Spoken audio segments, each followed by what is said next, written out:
welcome to day 4 of the 12 Trees of Christmas. So I've drawn my design in, and then I've literally gone in with my pen and started at the top and done a little scoop, and I've started at the top and come out and then drawn my scallop to meet the edge of the straight line. So that's just a bit of guidance. So Gertrude's back. Okay, right, I want you to go away because, yeah, she gets a tail in the way. So I'm going to use this thread today, and it's a DMC Etoile, and I don't know whether it picks up on the camera, but it's got a little tiny glitter in it. So we'll start with that. So I'm going to do back stitch. I'll start up at the top, so a bit of a waist knot. Right, I'm doing this one-handed because Gertrude wants to stroke in.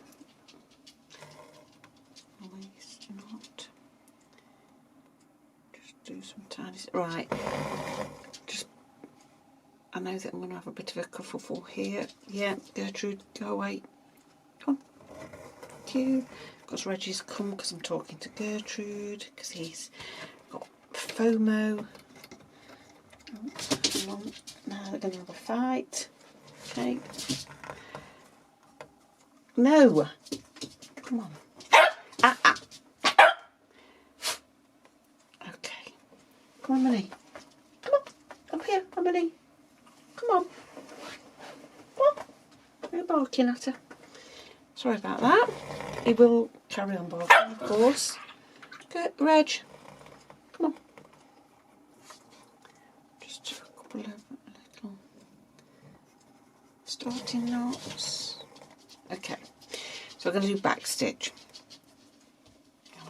I'm starting at the top and come up through your fabric. Oh, just bear with me a moment. Come on. Come on. Right, sit on my knee. Okay, so you come up through your fabric, make a little stitch and go back down. Okay. Try and keep all your stitches the same sort of size. So then you want to come up again a little way. Alright. Okay. Oops. From that last stitch where you went down. Then you're going to come back on yourself and meet that stitch. I don't know if you can hear that. That's them fighting, falling out. So up a little way. I used to edit it all out, but I found it taking so much longer to video things. I'd have to start again, and so I really just leave them in now. People seem to like it. So, okay, so come up through your fabric, and then I'm going to go back down where you meet that stitch. Don't go through it, that's a split stitch. So you're meeting.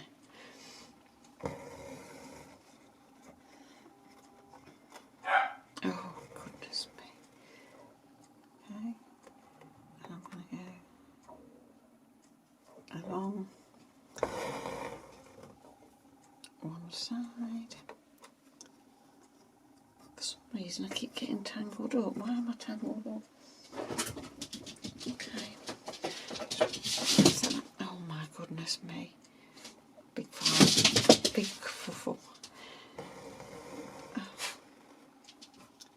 I might have to stop filming and sort them out in a minute. So I'm literally going to follow all my guidelines that I've drawn. I have done a pattern for this, so please just, if you're not very good at sort of freehand work, please just trace it, it's fine. But remember, if you're tracing or using a light box, if you're using the pencil method, you need to make sure that you've got quite a bit of pencil on it. Go over it a couple of times.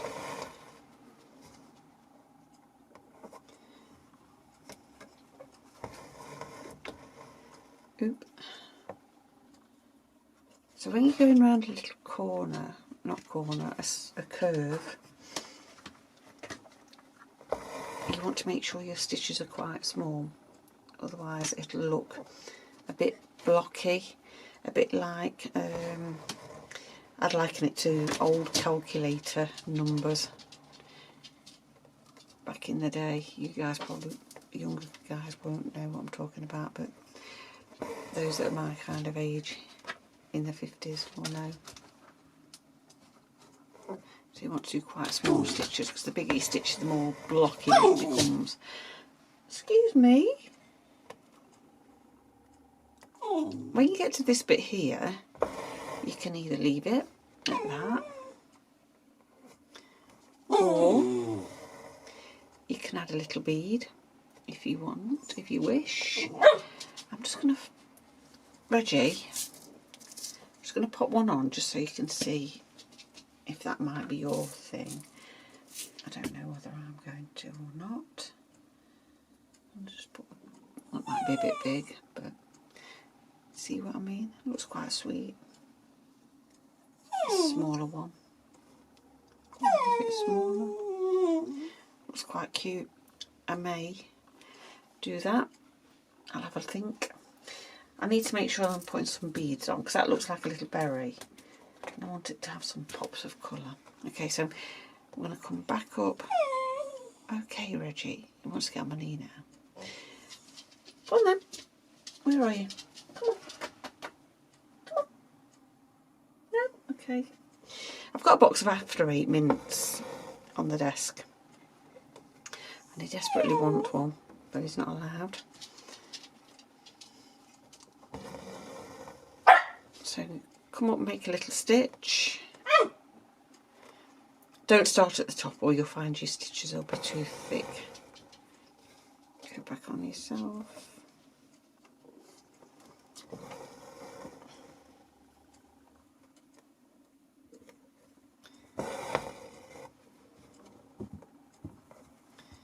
Hoping you can see okay.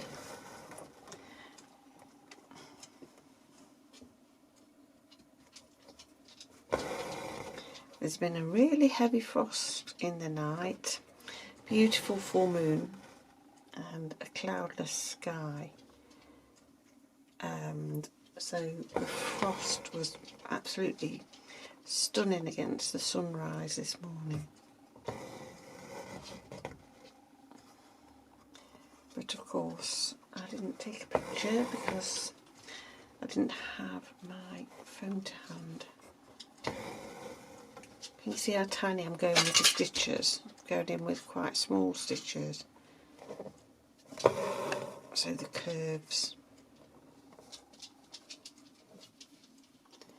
are curves rather than shh. Reggie! Come here. Right, the curves are curvy rather than square.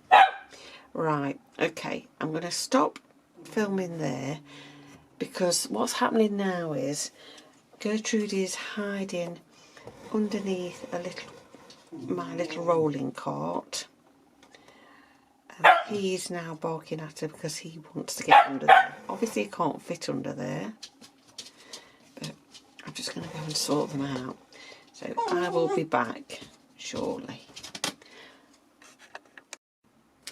Okay, so after that kerfuffle, I thought I'll just carry on and go down for the rest of the thing. You haven't got to watch me stitching. It can be a bit boring, I know.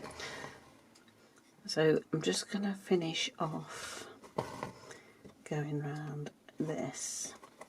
And then I'm going to put a trunk in, and I will do some beads on just to give it that little pop of colour, I think.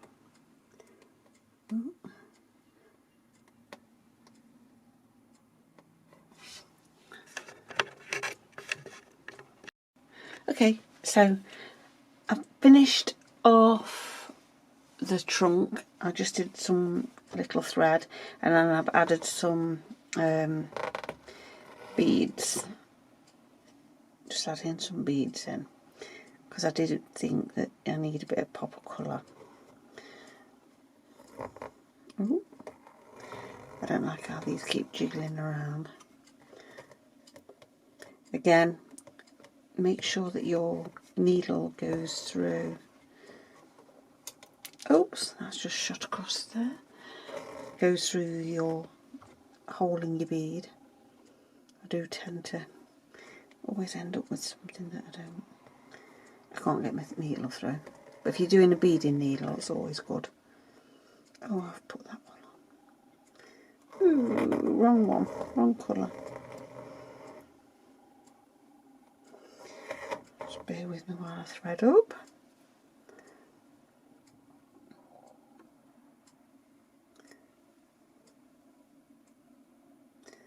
Is that through? Yep. Okay. So we're going back down. I'm going to put a bigger bead on at the top. Just going to do an up and down just to secure, because if you are putting beads on, again, I've probably told you this a few times, is make sure you do like a little stop stitch at some point, so you can, so if your stitches become unthreaded, all your beads don't drop off. So I've got a nice little pearly bead.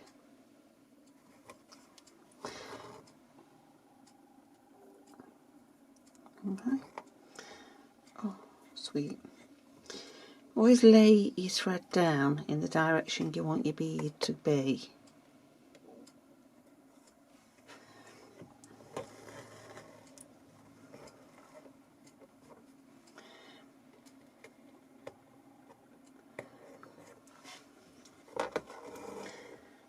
Just looking where all the beads disappeared to.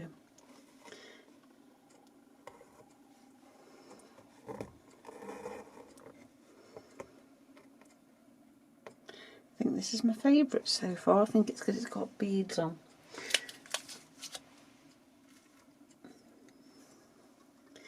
Just find another bead in that colour. Where are we?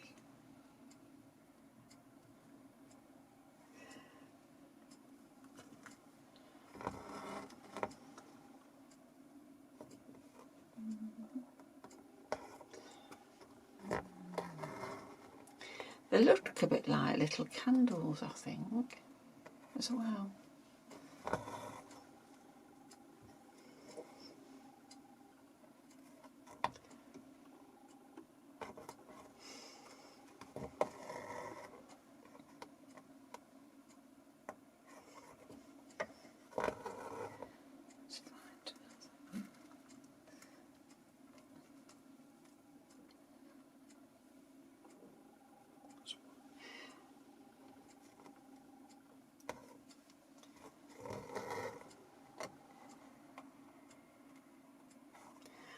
Almost there.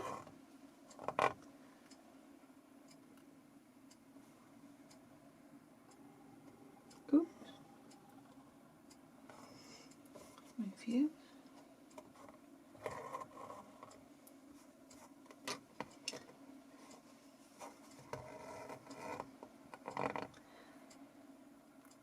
Have I got another one that's that colour? I have, I think. Oh no, that's white.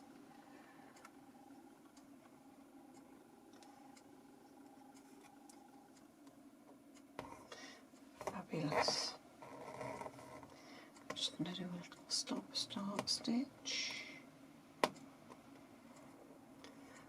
underneath.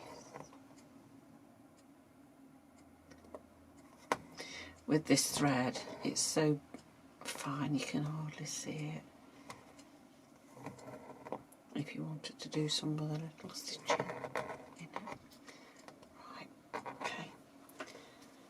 So, again, I'm going to come in with my bit of water and my paintbrush. magic away the lines.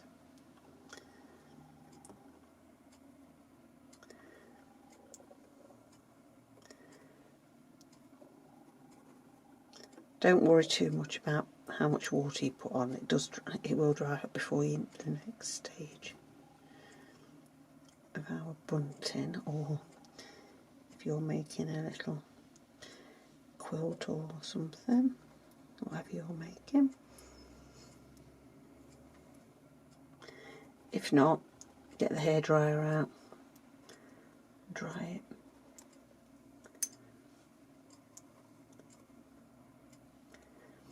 I was thinking about buying one of these little travel hair dryers to use.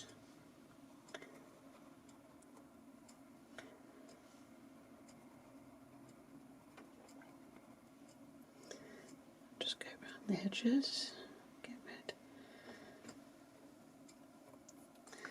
There we go, day 4. Happy stitching, and I'll see you next time.